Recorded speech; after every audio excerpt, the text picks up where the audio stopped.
Hey Ringside crew, welcome to the internationally known Dudes at Ringside podcast. And now here's your host, Joe Panther III. Hello there, wrestling fans! Welcome to another episode of the internationally known Dudes at Ringside podcast.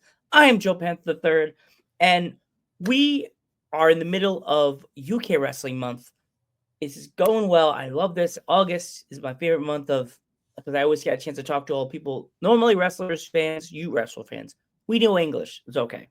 We're not used to you people. Most of my American fans are not used to British wrestlers and UK people. So I figured to bring the blend of different style, bringing UK guests to their front door. Introduce yourself to my internationally known audience. Haha, yes, it's me, the witch, Red Malice. And I'm here to guide you through the scary, the spooky, the kooky, the ridiculous, and the utterly sublime. sorry, that's the other show I do. But no, I am the witch, Red Malice. And yes, from the south coast of the UK. Awesome. So, Malice, if my American fans are not not familiar with what you bring to the professional wrestling business, introduce yourself.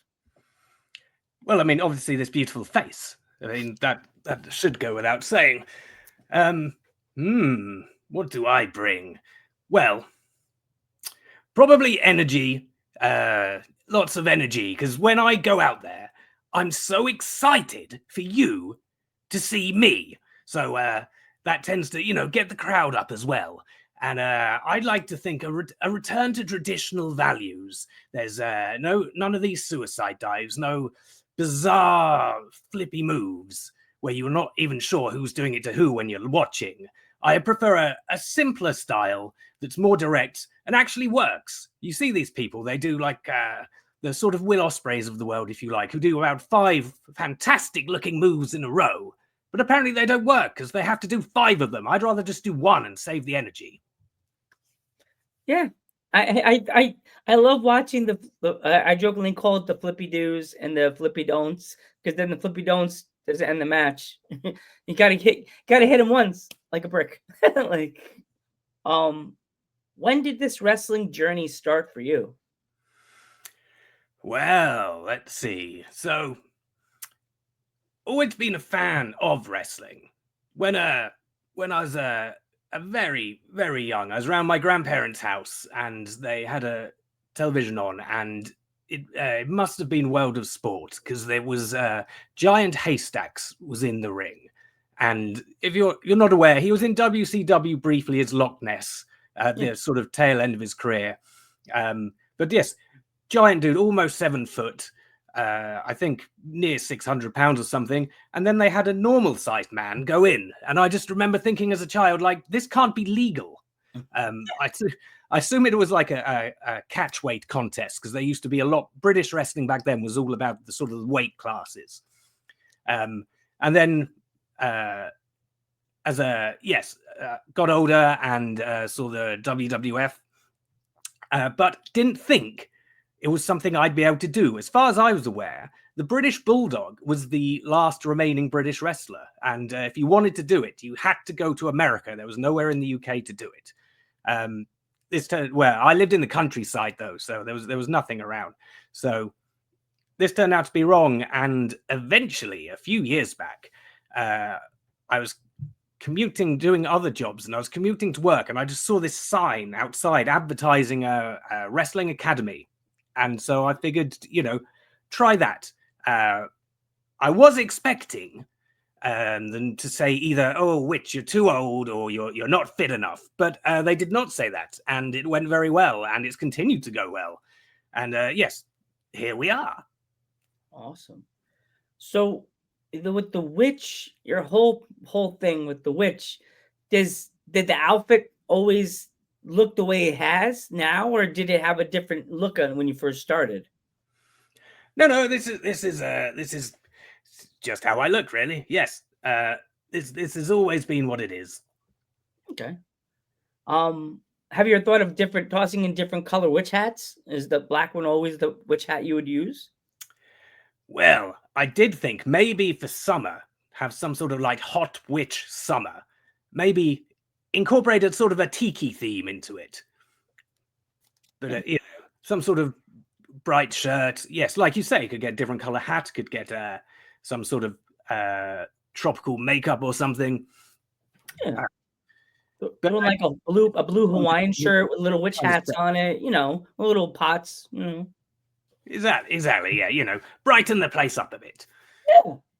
You can't just be all black hats all the time, What that'd be a beautiful little thing, black hats and black cats all the time. But summertime it's too hot. The black hat you start sweating, Gotta throw like a beach hat in sometimes, like with a pointy tip on it, Well, exactly. Like when I have in my matches, if I'm having a championship match, I'd like to put a bit more of an effort in. And so normally when I come to the ring, I've got like a big cloak as well.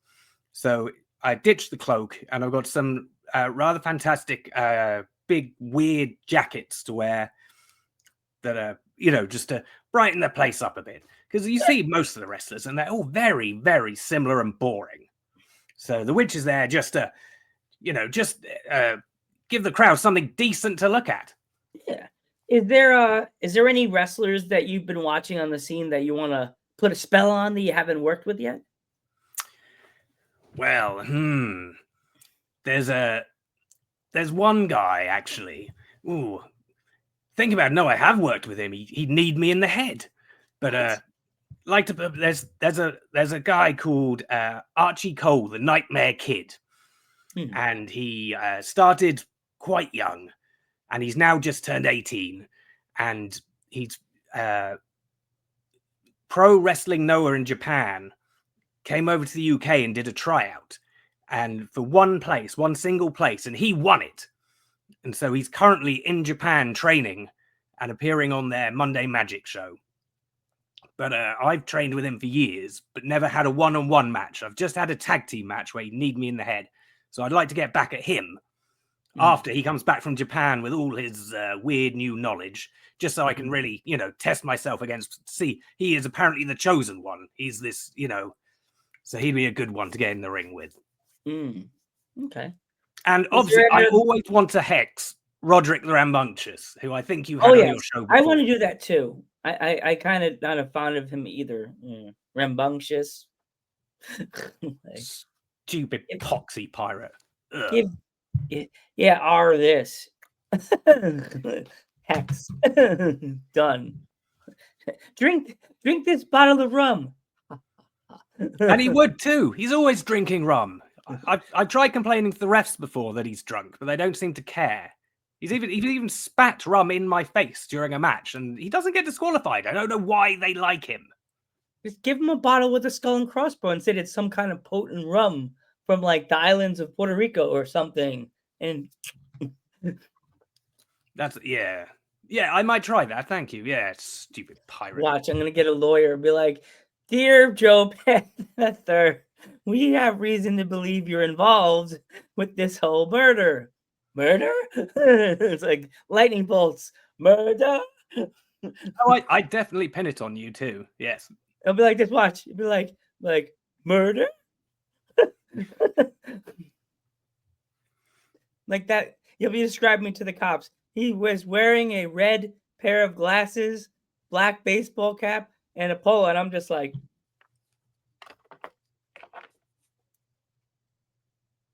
never. Damn it! Never seen the guy before. Yeah, nope. A master of disguise. I see. Yes. I go by two different names. The other one is the Ghostbuster, but yeah, he bald. No, I've disguised myself before too.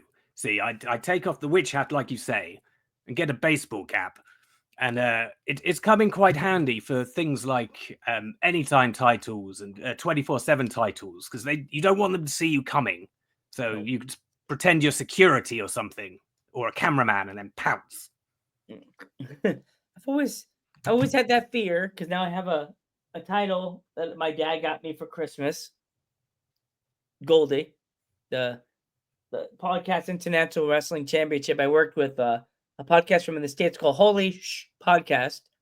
And I jokingly said about my title, we talk about the Money in the Bank. And the guy's in his car and I hear, boom, boom. I'm like, what was that? And no, nothing. I was like, you come into my house, you found my GPS? And he's like, oh, no, he's not. And the guy's like, oh. I'm like, oh, great. Do I have to tell my dad you're coming? He's like, don't tell him. It's a surprise. I'm like, oh, God. I can't fit under my bed. I'm fat. I'm like, I got stuck. Like the person in Scream. In Scream 1, when the girl's trying to go through the doggy door and she gets stuck. Yes. What a stupid plan. Yeah. It's like, I like that film, all except for that bit. Yeah. That would be me trying to escape from somebody trying to get away and then get stuck under my bed. Like, I'm not that dumb. I'd run and I'll trip. I'll run out my back door, get halfway down the block, and fall. And then so, clumsiness is acceptable. Stupidity is not. Yeah, you would be the ones that catches up to me on your broom and just pulls me up. Bye, Joe. Oh no, I'm saving you, stupid. I'm saving you, stupid mortal. So, what is the furthest you've ever traveled for a wrestling show? It would be probably somewhere along the south coast of England somewhere. So I'm in High Wycombe, the Hellfire Caves in High Wycombe, which is a real place. Look it up. I know that you won't. It sounds really cool. Which is in it is pretty cool, yes. It's in Buckinghamshire, which is kind of a little bit outside London, I guess. And so the furthest, I've been to I wrestle in Portsmouth a lot. And I've also been to Southampton and Basingstoke, and there's a few places down near Brighton that I've been. So it's not massively far away. Probably, 100 miles is probably the most. Okay, 100 miles. Okay. On the day of a show, do you pack like a little snack for like your meals, or do you like try to pack like a dinner, like a lunch / dinner, like a dunch? Yeah, generally I don't tend to pack any, actually. I tend to have like a very big breakfast, and then that'll do. Depending on the show. If it's sometimes they've got say 2 shows in one day or something, and if I'm on both of them, then I'll something for energy, maybe just in between, like a banana or some chocolate or something. Sometimes, I might make myself some sort of sausage sandwich for after the show. But generally just a big breakfast, just to keep going. And then when the show's over, then kind of think about all that nonsense. Okay. That sounds like a plan to me. I've heard wrestlers bring like a salad, or they'll bring like a thing of rice with chicken, or like ground up turkey, and they'll have it in a lunchbox and stuff like that. But the first ever show I did, we had to get there quite early, and it wasn't until sort of later in the afternoon the show was on. And so the ring was up. There was a bit of time to kill, and a load of people went out to get some lunch, and they came back. And I'm sat there. I thought, okay, I think I had a banana and some boiled eggs for energy. And then they all came back with like pasties and sort of baked goods, I guess, like Subways, things like that. And I thought, oh, these are athletes, are they? Okay. There's one promotion I've wrestled at, and one of the promoters is also a wrestler, and he's a big, like a typical looking wrestler, big muscly guy, like, looks in really good shape. But every single time I've seen him at a show, he's eating pizza before his match. That's a terrible idea. That's cheese and sauce, the dough. It makes you bloat you up, makes you look chubby. I don't know one male or female wrestler that would ever eat dough. You know what I mean? It's crazy. Yeah. And that Poxy Pirate Roderick, I was on a show. Unfortunately, I wasn't wrestling him, but I was on a show with him. And I think he'd driven quite a long way to get there.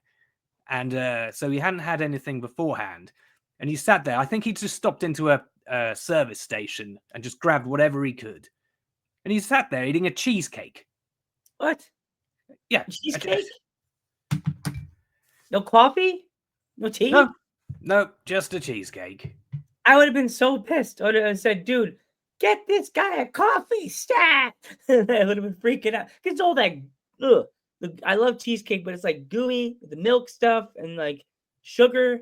And like that also that can mess with your belly, like because it's milk and it's like a cake. And was it? And then Mike? he got rum.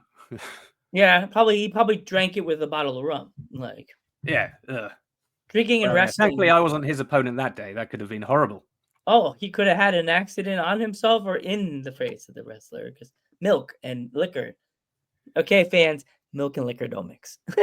But before we go, if my fans want to follow you on social media, how can they find you? I'm on Instagram and Facebook and Blue Sky. Blue Sky, that's a new one. All under the name Witch Shred Malice.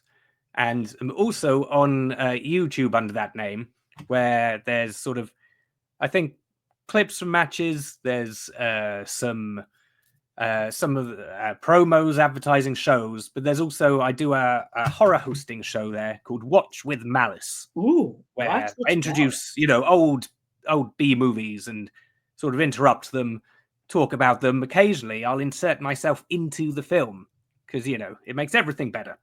Yeah. Yeah, we have a new episode of that out every 2 weeks. Ooh, I like that. And as I said, I do a nerd culture show. I know it'll be late at night for you.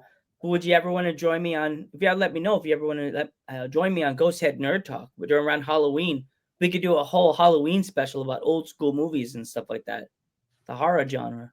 Oh, that sounds fantastic. Yes, that's right up the witch's alley. That's exactly the sort of thing, yes. I know the girls would love you.